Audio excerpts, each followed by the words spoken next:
दोस्तों नमस्कार। आप सभी का स्वागत है अपनी क्लास में।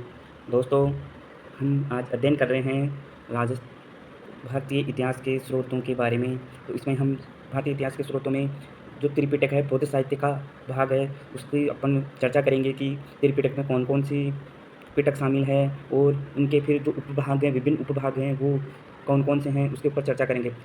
दोस्तों, ये महत्वपूर्ण टॉपिक है। इससे एक क्वेश्चन तो हमें देखने को मिलता ही मिलता है। जैसे अभी प्रोफेसर की एग्ज़ाम हुई थी, तो उसमें प्रश्न पूछा गया था कि जातक कौन से पिटक का भाग है या किस निकाय का भाग है। तो दोस्तों, जातक किसका है? जैसे खुदक निकाय का भाग है, ये क्वेश्चन पूछा गया था। इसके अलावा इससे विभिन्न प्रकार के क्वेश्चन बने हुए हैं। हर एग्जाम में लगभग पूछा गया है कि कथावस्तु किसका भाग है, थेरगाथा किसका भाग है, थेरीगाथा किस पिटक का या किस निकाय का भाग है। तो ये जो पिटक और निकाय है, क्या किसमें क्या बातें दी गई है, ये अपन थोड़ा देखेंगे।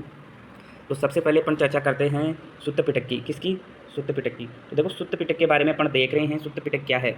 तो सुत्त पिटक है जो बौद्धों का सबसे बड़ा पिटक है, बौद्ध धर्म से संबंधित सबसे बड़ा पिटक है। इसमें बौद्धों से धार्मिक सिद्धांतों को संवाद के रूप में संकलित किया गया है। अब इसके 5 भाग हैं।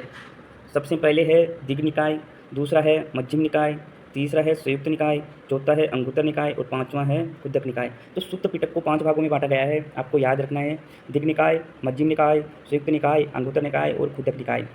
अब इनमें भी विस्तृत बातें बताई गई हैं, लेकिन अपने को पहले इन 5 भागों को समझना है। और इन 5 भागों में फिर एक-एक करके अपन देखते हैं कि इसका उपविभाग क्या हो सकता है, उपभाग और क्या-क्या बाँट सकते हैं। तो कुद्दक निकाय को फिर और भागों में बाँटा गया है। तो उसमें है, कुद्दक निकाय के भाग हैं धम्मपद, धम्मपद के साथ में सुत्त निपात के बाद में विमानवत्तु, पंतवत्तु, थेरगाथा, थेरीगाथा, दोनों अलग-अलग है, थेरगाथा, थेरीगाथा, उदान और जातक। तो देखिए, जातक किसका भाग है? कुद्दक निकाय का भाग है। अब जातक में क्या है? बुद्ध के पूर्व जन्म की जो कथाएँ हैं, वो इसमें जातक में दी गई है। तो ये भी पूछा जाता है कि बुद्ध के पूर्व जन्म की कथाएँ किसमें हैं? तो जातक कथाएँ बोलते हैं।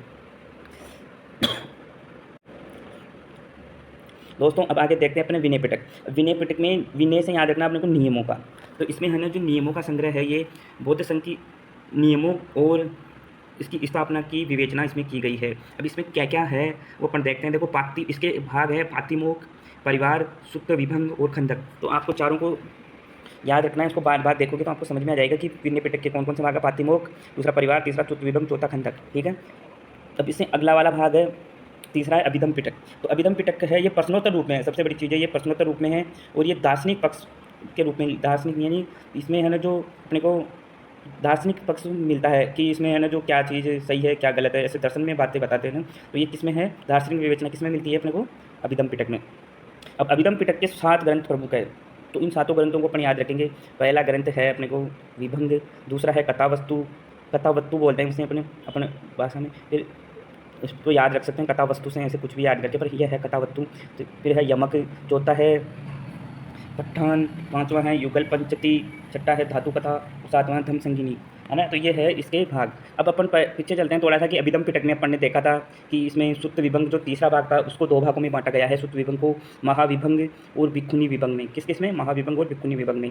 और जो खंडक है, जो चौथा भाग था खंडक, ऐसे भाग इनके ऐसे नहीं है कि भाग है, पर इनको ऐसे याद रखना है कि खंडक है, उसके 2 भाग हैं, महावग और चुल्लवग। तो महावग जो है, जो पुरुषों से संबंधित था, पुरुष जो होते थे, पुरुषों की बातें बताई हुई है इसमें, जो पुरुष भिक्षु होते थे। और जो चुल्लवग है, उसमें जो भिक्षुणियाँ होती थी, उसके बारे में चर्चा थी।